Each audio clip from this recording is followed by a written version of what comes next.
Hi friends, मैं आकांक्षा Sharma GK with आकांक्षा में आपका स्वागत करती हूँ। एमपीपीएससी प्री 2020-21 के क्रैश कोर्स में अब हम अगला टॉपिक पढ़ने वाले हैं स्वास्थ्य नीति और स्वास्थ्य कार्यक्रम।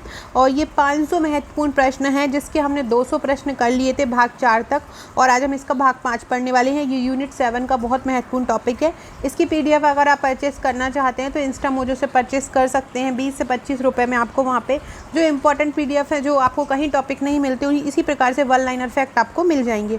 तो चलिए स्टार्ट करते हैं। आगे बढ़ने से पहले चैनल को सब्सक्राइब जरूर कर लीजिएगा ताकि आने वाली सभी वीडियोस की इन्फॉर्मेशन आप तक मिलती रहे। दीनदयाल अंत्योदय उपचार योजना का आरंभ कब हुआ था? दीनदयाल अंत्योदय उपचार, दीनदयाल से संबंधित जितनी भी योजनाएं वो 25 सितंबर को ही हुई होंगी, क्योंकि उनका दीनदयाल उपाध्याय जी का तब बर्थडे है। तो 25 सितंबर 2004 को आरंभ हुई। अंत्योदय मतलब समाज की अंतिम पंक्ति पर जो खड़े हो उनका उदय। इसमें क्या होता है, इसमें 20,000 रुपये तक का निःशुल्क इलाज किया जाता है और प्रत्येक परिवार को एक स्वास्थ्य कार्ड दिया जाता है। अन्नपूर्णा योजना आरंभ कब हुई थी? अन्नपूर्णा योजना आरंभ हुई थी 2 अक्टूबर 2000 में, और इसके पात्र है BPL परिवार। अन्नपूर्णा योजना के पात्र कौन है? BPL परिवार है। विशेष पोषण कार्यक्रम का आरंभ कब हुआ था? विशेष पोषण कार्यक्रम का आरंभ हुआ था 1970-71 में। विशेष पोषण कार्यक्रम आरंभ कब हुआ? 1970-71 में हुआ। अगला है, देश की पहली मानसिक स्वास्थ्य नीति कब आई थी? तो अक्टूबर 2014 में देश की पहली मानसिक स्वास्थ्य नीति आई थी। समर्थित मानसिक स्वास्थ्य कार्ड योजना कब? ये समर्थित मानसिक स्वास्थ्य कार्ड योजना इसके तहत दी जाती है। जो मानसिक स्वास्थ्य नीति है उसके तहत समर्थित मानसिक स्वास्थ्य कार्ड योजना दी जाती है। कार्ड मतलब दिया जाता है। नेक्स्ट है, भारतीय पागलखाना अधिनियम कब बना? भारतीय पागलखाना अधिनियम 1858 में बना। कब बना? 1858 में। नेक्स्ट है, भारतीय पागलपन अधिनियम कब बना? भारतीय पागलपन अधिनियम 1912 में बना। भारतीय पागलखाना अधिनियम 1858 में और भारतीय पागलपन अधिनियम 1912 में। समन्वित बाल विकास सेवा योजना या ICDS कब आया था? तो 2 अक्टूबर 1975 में आई थी। इसमें पात्र कौन है? 6 वर्ष से कम आयु के बच्चे थे, उनमें पोषणात्मक सुधार लाना है, ये इस योजना का उद्देश्य था। 15 से 44 वर्ष की महिलाएं, गर्भवती, स्तनपान करने वाली महिलाएं इसकी पात्र हैं। CSSMP क्या होता है? इसका फुल फॉर्म होता है शिशु उत्तरजीविता तथा सुरक्षित मातृत्व कार्यक्रम। CSSMP का फुल फॉर्म क्या होता है? शिशु उत्तरजीविता तथा सुरक्षित मातृत्व कार्यक्रम। इसका प्रारंभ कब हुआ था? 1991 से। और कितने जिलों से आरंभ हुई थी ये? 100 जिलों से। इसका उद्देश्य क्या था CSSMP का? इसका उद्देश्य था मातृ मृत्यु दर को 2 तथा शिशु मृत्यु दर को 50 प्रति 1000 जीवित जन्म से नीचे लाना। नेक्स्ट है, भारत में स्वास्थ्य सूचकांक कौन जारी करता है? तो भारत में स्वास्थ्य सूचकांक नीति आयोग जारी करता है, जो कि एक थिंक टैंक है, मतलब एक सलाहकारी संस्था के रूप में काम करता है। और ये रिपोर्ट भारत में स्वास्थ्य सूचकांक कौन जारी करता है? नीति आयोग जारी करता है। कितने पैमाने पर करता है? ये 23 पैमाने पर करता है। नीति आयोग द्वारा जारी रिपोर्ट को तैयार किया किसने? तैयार किया नीति आयोग द्वारा जारी रिपोर्ट को किसने तैयार किया? तो नीति आयोग द्वारा जारी रिपोर्ट को किसने तैयार किया? विश्व बैंक प्लस परिवार और स्वास्थ्य कल्याण मंत्रालय ने जारी किया।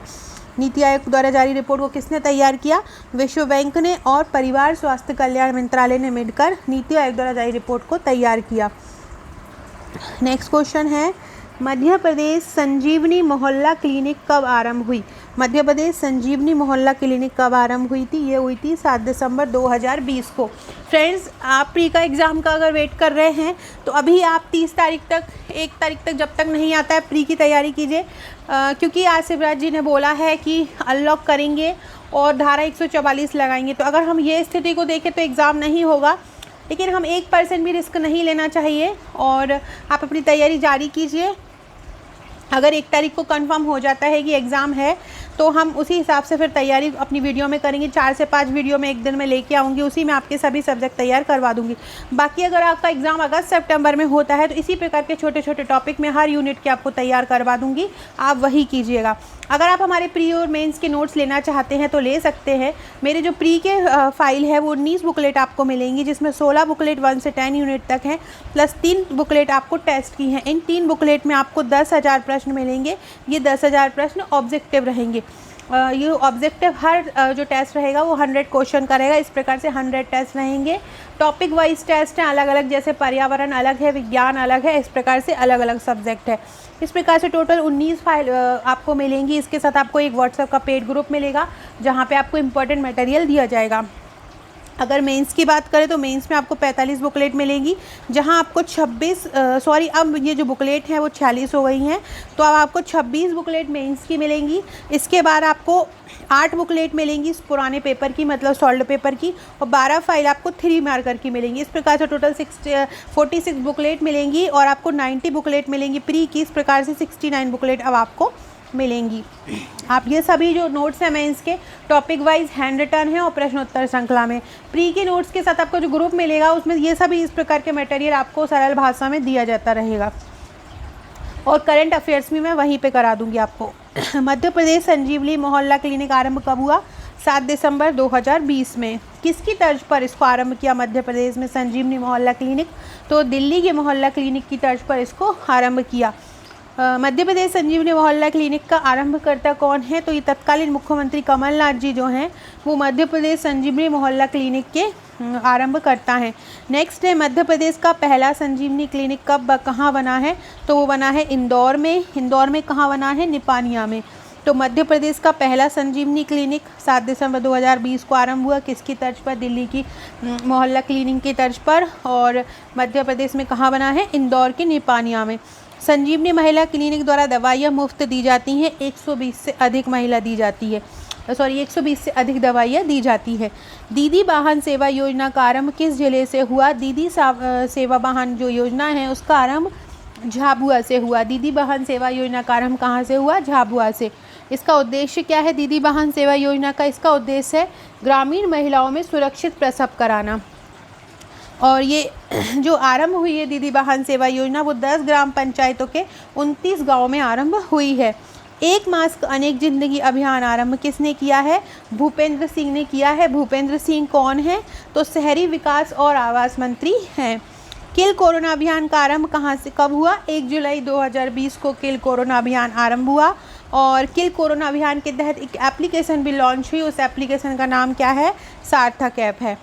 नेक्स्ट क्वेश्चन है, किल कोरोना 2 की थीम क्या है? किल कोरोना टीम 2 की थीम है संकल्प से चैन तोड़ो, संकल्प से चैन जोड़ो और संक्रमण की चैन तोड़ो। संकल्प से क्या है? चैन जोड़ो और संक्रमण की चैन तोड़ो। फ्रेंड्स, ये इसकी पीडीएफ आपको हमारे टेलीग्राम व्हाट्सएप ग्रुप पे मिल जाएगी, जिसकी लिंक आपको डिस्क्रिप्शन बॉक्स में दी हुई है, तो आप वहाँ से उसको ज्वाइन कर सकते हैं। और इसके पहले के 4 भाग हैं उसको आप MPPSC क्रैश कोर्स की प्लेलिस्ट में जाकर देख सकते हैं। बाकी मैं इस प्लेलिस्ट की जो लिंक है वो भी डिस्क्रिप्शन बॉक्स में डाल दूंगी। और ये जो किल कोरोना अभियान था जो 2 चला है वो 1 अगस्त से 14 अगस्त तक चला था। भारत में अपनी तरह का पहला संस्थान राष्ट्रीय मानसिक स्वास्थ्य पुनर्वास संस्थान मध्य प्रदेश में कहाँ है आपसे पूछेंगे? तो सीहोर में है। और सीहोर का एक गांव है शेरपुर, तो शेरपुर गांव में भारत में अपनी तरह का पहला संस्थान राष्ट्रीय मानसिक स्वास्थ्य पुनर्वास संस्थान खोला गया। आयुष को किस रूप में देखा जाता है? कि एलोपैथी की चिकित्सा वैकल्पिक चिकित्सा पद्धति में देखा जाता है। आयुष को किस रूप में देखा जाता है? एलोपैथी की वैकल्पिक चिकित्सा पद्धति में देखा जाता है। भारतीय चिकित्सा एवं होम्योपैथी विभाग की स्थापना कब हुई? मार्च 1995 में। भारतीय चिकित्सा पद्धति और होम्योपैथी विभाग की स्थापना कब हुई? मार्च 1995 में। नेक्स्ट क्वेश्चन है, भारतीय चिकित्सा एवं पद्धति एवं होम्योपैथी विभाग का नाम जो बदलकर आयुष कब कर दिया गया? 2003 में। जो भारतीय चिकित्सा पद्धति और होम्योपैथी विभाग है वो बना कब था आपका? मार्च 1995 में बना था। और इसका नाम बदल के आयुष कब कर दिया गया? 2003 में। नेक्स्ट है, राष्ट्रीय आयुर्वेद विद्यापीठ कहाँ पे है? नई दिल्ली में। राष्ट्रीय आयुर्वेद संस्थान कहाँ पे है? जयपुर में। कोरोना आपदा के कारण भारत में पहली बार जनता कर्फ्यू कब लगाया गया? रविवार को लगाया गया, 22 मार्च को सुबह 7 से रात 9 बजे तक पहला कोरोना जो कर्फ्यू लगाया गया था वो यही था, जनता कर्फ्यू इसको बोला। अगला है, कोरोना वायरस के कारण लॉकडाउन लगाने वाला भारत का पहला राज्य कौन सा है? तो कोरोना के कारण लॉकडाउन लगाने वाला भारत का पहला राज्य राजस्थान में। फ्रेंड्स, लगभग 200 प्रश्न कोरोना अकेले के लिए मैंने बनाए हैं जो प्री स्पेशल है। आप डिस्क्रिप्शन बॉक्स में उसको जाके देख सकते हैं। इंस्टा मोजो की लिंक मिलेगी आपको। इंस्टा मोजो में आपको कोरोना स्पेशल की फ़ाइल मिल जाएगी। 20 रुपये की वो फाइल है, उसमें लगभग 200 प्लस क्वेश्चन है, तो आप उसको ले सकते हैं। मध्य प्रदेश में धन्वंतरी योजना कब आरंभ हुई? 2005 में हुई। डॉट्स किससे संबंधित है? टीवी से संबंधित है। ट्यूबरक्लोसिस जिसको बोलते हैं। एनआरएचएम पहले कितने सालों के लिए रखा गया था? एनआरएचएम की जब स्थापना हुई थी, नेशनल रूरल हेल्थ मिशन, तो उसकी पहले जब लक्ष्य रखा गया था उसका, तो पहले 7 साल के लिए बनाया गया था, 2005 से 2012। विश्व स्वास्थ्य संगठन की स्थापना कब हुई थी? विश्व स्वास्थ्य संगठन की स्थापना हुई थी 7 अप्रैल 1948 को। उपार्जित रोग क्या होते हैं? वे रोग जो जन्म के बाद किसी व्यक्ति को ग्रसित कर देते हैं क्या कहलाते हैं? उपार्जित रोग कहलाते हैं। संक्रामक रोग किसे कहते हैं? संक्रामक रोग संचारी रोग कहलाते हैं। टीबी, एड्स, मलेरिया, दमा किस प्रकार का रोग है? ये संक्रामक रोग है। कैंसर, मधुमेह, गठिया ये किस प्रकार के रोग है? ये असंक्रामक रोग है। भारत में टीकाकरण नीति कब आई? 1975 में आई। नेक्स्ट है, टीकाकरण कार्यक्रम को कब स्वास्थ्य और परिवार कल्याण मंत्रालय ने टीकाकरण के विस्तारित कार्यक्रम के रूप में शुरू किया? 1978 में। कब शुरू किया? 1978 में। सो फ्रेंड्स, ये है हमारे आज के 251 क्वेश्चन। ऐसे ही और क्वेश्चन के लिए चैनल पे बने रहिएगा। कल मेंस का भी वीडियो लेके आऊँगी मैं और ल्यूसेंट का भी वीडियो लेके आऊँगी, तो उसको फॉलो करते रहिएगा। Okay friends, thank you.